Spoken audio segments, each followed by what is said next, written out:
Hello everybody and welcome to another edition of Bill Chase and the Movies, and I got some 6 big ones for you today, and we're going to get things started right off the bat with the new comedy Get Him to the Greek.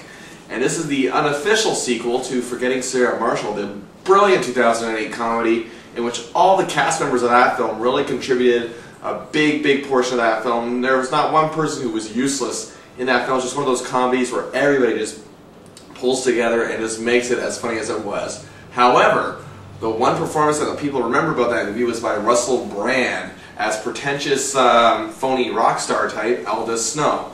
He may seem like a phony in the movie, as his girlfriend pointed out towards the end of it, but he really is a rock star and he's on a bad relapse. Jonah Hill, funny as usual, plays Aaron, sort of like an intern kind of thing at, well, Mr. Diddy's office. And now, of course, he has to get Aldous Snow to the Greek theater within a certain amount of time to get him to perform his anniversary show of Infant Sorrow's big breakout, Infant Sorrow being the band, their big breakout performance, which was at the Greek theater many moons ago. Now, of course, comedic anarchy takes place in this film as he tries to get him there. Aldous' lifestyle kind of starts getting to Aaron, and he really starts enjoying himself and not enjoying himself and just going insane thanks to this rock star who he idolizes and practically kisses the ground that he walks on. Now, the comedic magic between Jonah Hill and Russell Brand right here is just unbelievable. I cannot believe how well these two gel together because they both have two different comedic stylings. Russell Brand is more just, I'm British, I act like a rock star, and I tell the jokes. But he's still funny at doing it. Jonah Hill, his delivery in a lot of his films is just way too funny. It's not even what he says, it's how he says it, and that's the mark of a good comedian. Jonah Hill could sit there reading a phone book for 2 hours and it would be funny. I would be rolling on the floor laughing. He's just that type of actor.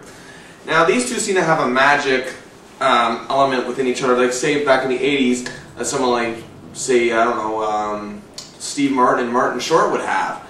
Now, you think on the surface, like, I know that's a rough comparison to make. They haven't made those marks yet, but really, when those movies were being reviewed in the 80s, weren't they being compared to great comedians of the past themselves? They weren't exactly legends yet as they are today. Russell Brand and Jonah Hill, in my opinion, could very well become legends. I know Russell Brand's more of a stand-up comic and not really much of a movie performer, but Jonah Hill, I think, really has a bright future as a legendary comedic actor. He's only 27 years old, or going on 27, I'm not sure, I have to look it up, but it doesn't matter. Either way, he is really funny, and I really just enjoy watching these two just romp through this crazy rock and roll lifestyle together.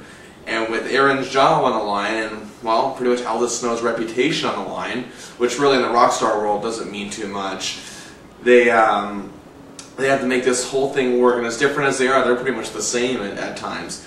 Now, another thing, too, is that there are more hilarious songs by Infant Sorrow on the soundtrack, Russell Brand's band, quote-unquote, as there were on the Forgetting Sarah Marshall soundtrack. Now, this isn't as great as Forgetting Sarah Marshall was, but I still laughed out loud through this entire movie. It doesn't have exactly the same connection among its characters, the other supporting characters, that Forgetting Sarah Marshall had. You remember in that film, Paul Rudd had a hilarious role as a surf instructor who didn't know where he was half the time. And of course, and Mila Kunis herself was even quite funny in certain lines in that film as well, which really showcased her talent as a comedic actress. Here, the supporting characters are just kind of there, but Russell Brand and Jonah Hill make this work. And with all that, I gotta say, Get Him to the Greek is one of the better comedies I've seen this year, and I give it 4 stars out of 5.